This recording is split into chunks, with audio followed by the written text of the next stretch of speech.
Hello and welcome to this video about the Classic Wings wing-to-wing with a Spitfire experience that I was recently fortunate enough to enjoy at Imperial War Museum Duxford. A couple of things before we really get into the detail of this. Firstly, this isn't a review. I don't know how you could possibly review this kind of experience. And the second thing is, it was a present. So there's no point in asking me whether I think it's good value for money or not. I think the main thing is, if you are interested in aviation and particularly in Second World War aircraft, you're going to enjoy this experience. So we're already on the runway ready to take off, so I'll get started. The day starts with a walk around the Spitfire by the pilot who will be flying alongside you. I can't remember everything he said because there was a lot of it. And the first part of the day is a flight in the de Havilland Dragon Rapide that we're in now, which the Spitfire flies alongside us. So we're on the runway at Duxford, taxiing, actually taking off now. Dragon Rapide was a biplane airliner that was in service during the 1930s and the early part of the 1940s. It seats 6 people, and as you can tell, it is really very, very noisy with its twin propellers in front of us. So we've just taken off from Duxford, going over the M11. This footage won't last very long because here is the Spitfire. I mean, this is just an amazing thing. To see a Spitfire this close flying alongside you is just words fail me. The pilot did say to us he would struggle to keep the Spitfire flying as slow as the Rapide does, but in a minute he moves off and does some fairly gentle aerobatics around us. But yeah, this is truly, it's an amazing experience. I've seen Spitfires on the ground, I've seen Spitfires at air shows, but I've never been this close to a Spitfire. It's really something else. So we're flying over Cambridgeshire, which in of itself is pretty spectacular at this height, and the Spitfire returns. So what he does is he does some aerobatics, and he does that on both sides of the aircraft. So, there are 6 of us in aircraft seated in a line. So we both get to see the Spitfire close up as he flies, first on one side of the aircraft and then on the other side of the aircraft.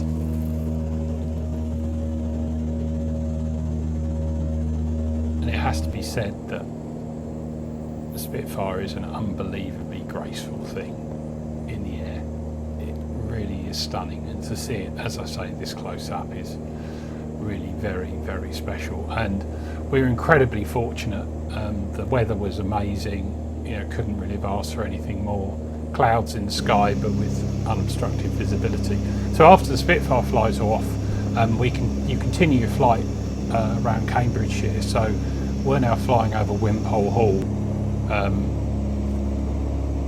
which is a stately home which is fairly nearby, and now flying past Duxford, getting ready to land again. So the flight in the Rapide is about 40 minutes. I think the Spitfire is around for about 10 or 15 minutes. And you can go for a flight in the Dragon Rapide where you don't fly alongside a Spitfire, you just go for a pleasure flight around Cambridgeshire or off to London. Even that would be quite an amazing experience if you're interested in, pre-war aviation. It's certainly a very, very different experience from flying in anything approaching a commercial airliner, a current commercial airliner. So again, some more views of the Cambridgeshire countryside, and I think we are preparing to land, I think, at Duxford, if I remember rightly.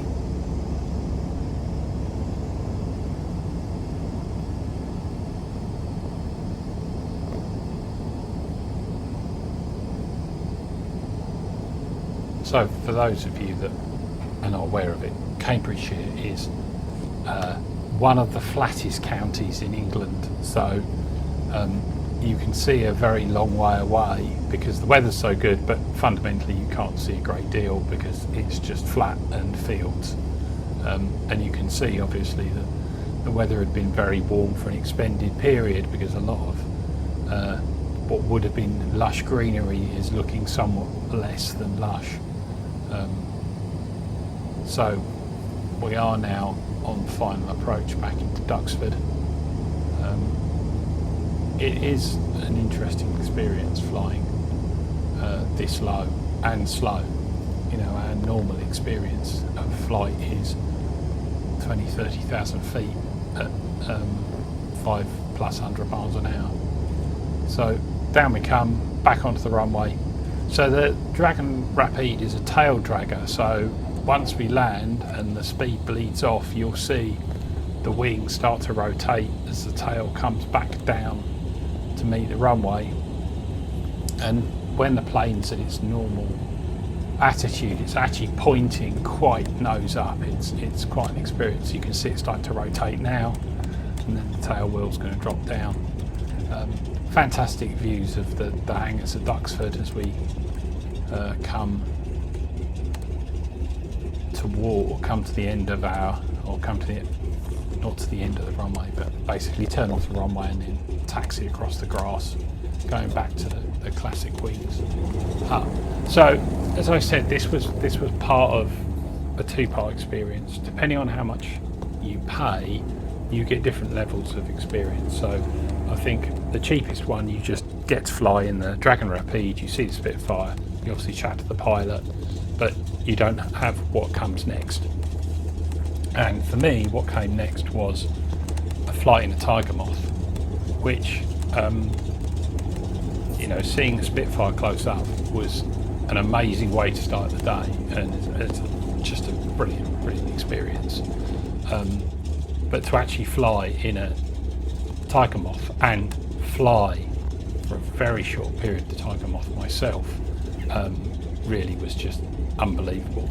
You can see the other Dragon Rapide that's part of the fleet is sitting there parked up, ready to go out. But as I say, the Dragon Rapide flight was 40+ minutes. You know, the Spitfire part of it was a small part of it, and the rest of the flight across the countryside was still fabulous. But hopefully this gives you a bit of a flavour of what it's like to fly in a 1930s airliner being shadowed by a bona fide Spitfire that did see active service during the Second World War. Right, so now we're in the Tiger Moth. Now, a couple of things. This isn't my video, this is video provided by Classic Wings, so the quality isn't quite necessary as I'd like it. And the audio quality is not exactly great either.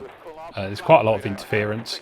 It was fine inside the aircraft, so if you're listening to the audio and you're thinking, well, that'd be awful if I had to experience this for 20-25 minutes,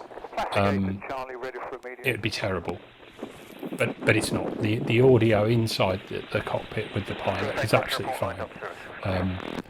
The only thing he does is turn down the audio as we take off, because otherwise you'd be deaf fundamentally. So here we are, we're now going to take off. We take off on the grass, we don't use the hard runway, and in fact as we were taxiing out there was a Spitfire preparing to take off as well, but he's going to use the concrete tarmac strip, we're going to use the grass, so we actually got to take off before him.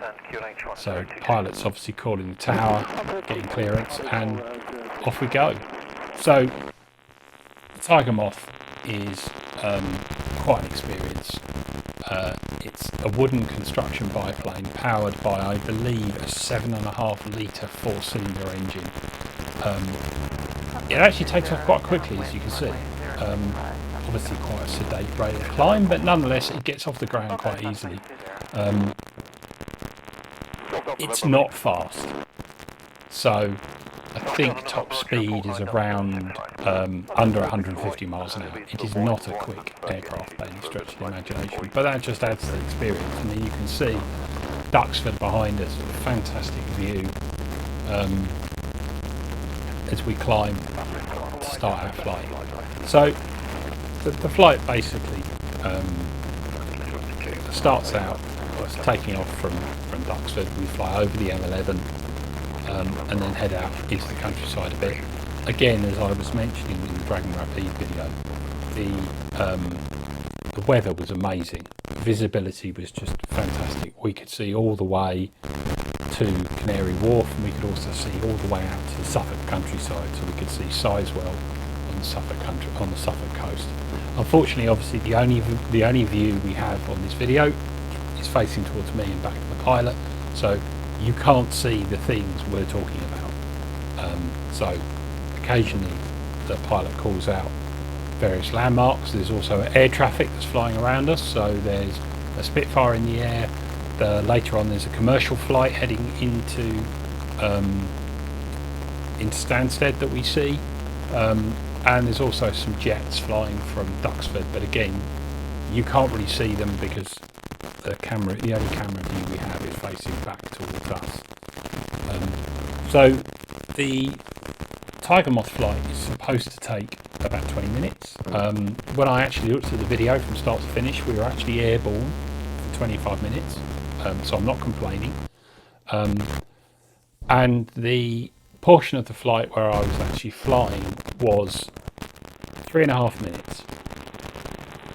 Now, that doesn't seem very long, but trust me when I say it felt like the longest 3.5 minutes of my life. Now, you know, we're airborne, we're reasonably high up for a Tiger Moth, and everything seems absolutely wonderfully calm. The plane's flying along, everything's you know, really very nice. That's because the pilot is completely on top of this and is dealing with any slight small movements by the aircraft all the time. Once you take control of it, you suddenly realise that it is never still. It's constantly moving, and it's constantly moving in 3 dimensions. You drive a car down the street, and if you wanted to go in a straight line, fundamentally you could take your hands off the wheel and the car would track straight and true and just continue in a straight line. This aircraft does not do that. It's obviously being buffeted by the wind, being that it's so light. As I mentioned, it's plywood construction, and it's relatively small. It's being buffeted around constantly. So if you just left the controls as they were, it would veer off all over the sky, which is unnerving to say the least. So the thing that you experience is that you literally have to be making small control inputs at all times to keep the aircraft heading in the right direction and straight and level. The other thing is they do tell you, oh, you should make gentle control inputs. That's not really the case. You have to actually be a lot more positive with the aircraft than they really tell you in the briefing. Particularly the rudder pedals require quite a lot of input to be effective. Now you can see the plane's moving around quite a bit because I think that's me flying it. It is hard. It's not actually hard to fly. I mean, I don't have any other terms of reference. I've never flown another aircraft in my life. But my understanding is it's hard to fly well because it requires the right sort of inputs and responds to the right sort of inputs. But yeah, absolutely amazing. And again, similarly, just enough right pedal to keep the needle about in the middle and the horizon through the windscreen. Then we level him out again. So, do you fancy doing that? I'll try. Okay, well look, there's a few things to remember. The very first one is, I won't let you kill us, so don't worry. Thank you. Whatever you do, I will sort it out and we go home for tea and medals. Second thing is, don't be afraid to move the controls. If the thing's flying along sideways like that and you go, why won't its wings come level? Because you need to move the stick enough to make it happen. And the same with the rudder. If the needle's out to one side like that and you go, well, I keep pressing the right pedal, or do it a bit more. So don't be afraid to move the controls. Right, now let me just put us on a decent Right, so we've orientation. jumped forward a little bit, and literally this is just at the point where I'm about to take control of the aircraft. So I'm not responsible for this lovely gentle turn. That's the pilot. And in a second you're going to hear me say, I have control, and then that is me flying the aircraft. I am. Okay, you have control. I have control.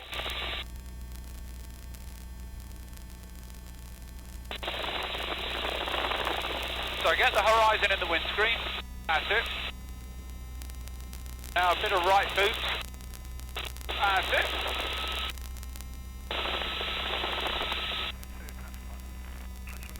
Just try and keep it straight and level to start with. So left foot and stick over to the left. That's it.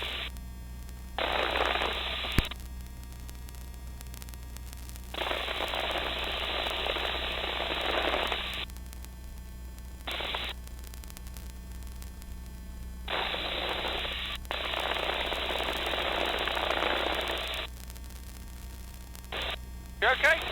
Yep. Good. It's just constant moving. It's constant, exactly. You sussed it straight away. You've got to be, you can't relax. If you relax, the aeroplane does what it wants. And what it wants isn't what you want it to do.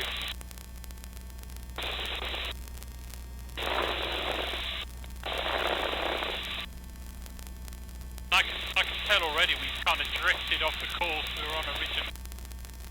Oh, that's alright.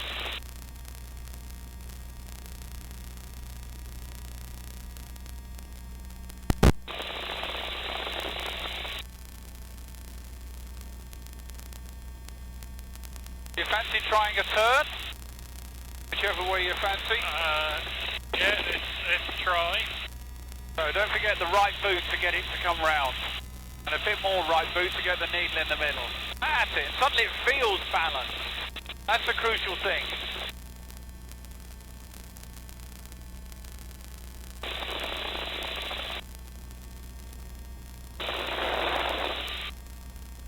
And there is the whole of Essex to our 1 o'clock, 2 o'clock out to the right. And in fact, I think I can see the coastline near Malden. Ow. If that's where the nearest inlet is.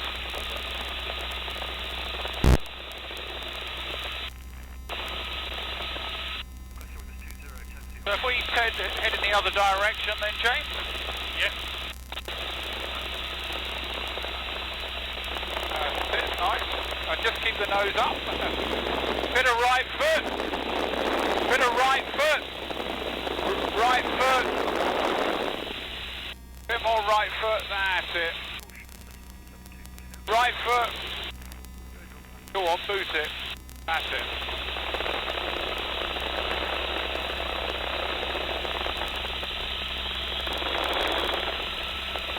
And I can see Canary Wharf. So just keep the nose up so the horizon's in the windscreen. That's it, and then the energy comes out of it.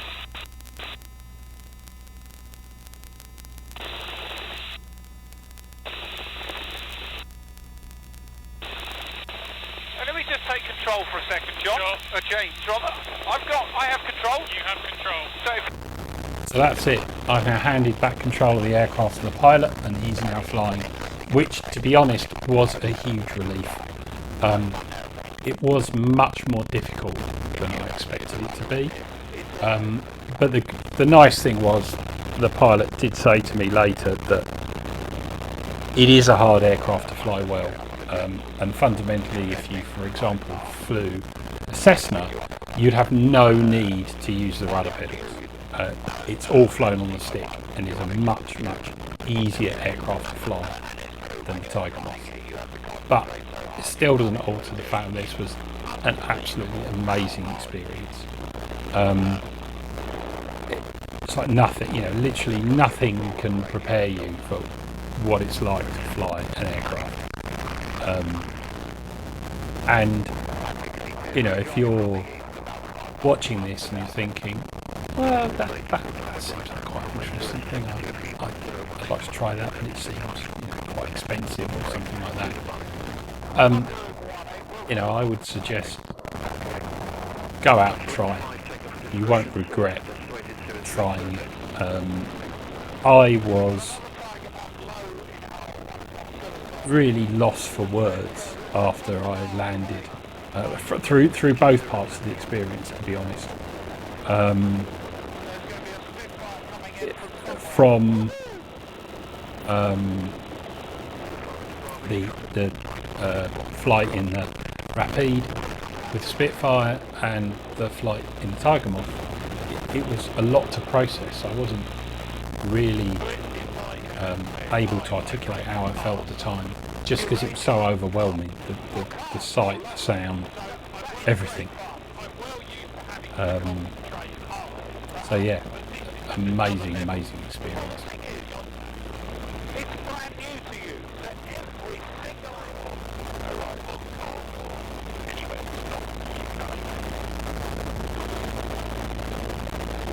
So during the orientation part of the flight, where the pilot was showing me the controls, one of the things I asked was where the flaps were. Now, Tiger Moth doesn't have flaps. So when we were coming into land, which is what we're doing now, one of the things I asked the pilot was, how are we going to slow the aircraft down if we don't have any flaps? Because modern aircraft, generally, they have lots of fancy extra control surfaces that come out of the wings, flaps, slats, etc. They're used to help takeoff and landing, and flaps are used to lower the stall speed so you can actually come into land at a sensible speed. So he said, oh well, I'll show you, because we're going to do what's called a side slip landing, which is where he's actually going to use the rudder and actually almost place the entire surface of the wing against the wind to slow the aircraft down. Now, side slips in a lot of aircraft are used to deal with crosswinds when landing, but this is purely a way of slowing the aircraft down. You can see he was applying a lot of rudder to basically present the wing to the wind to slow the aircraft down.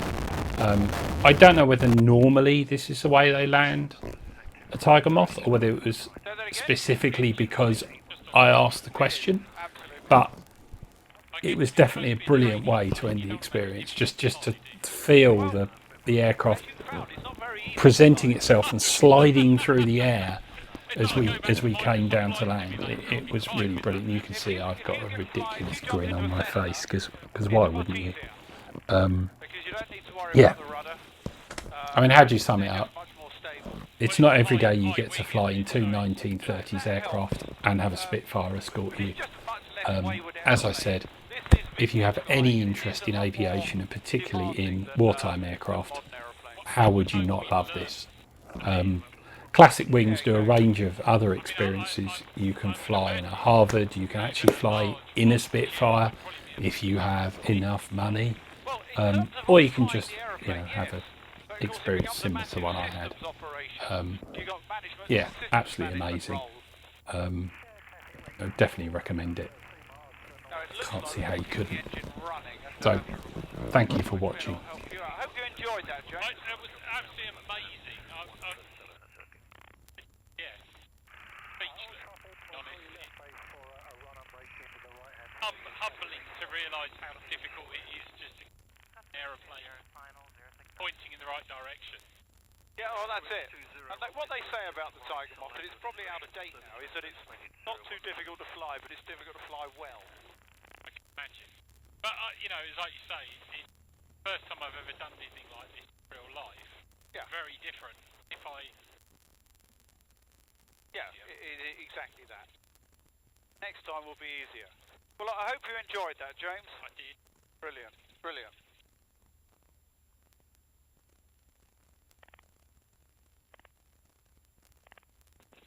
The Final when he gets over here, he'll help you out.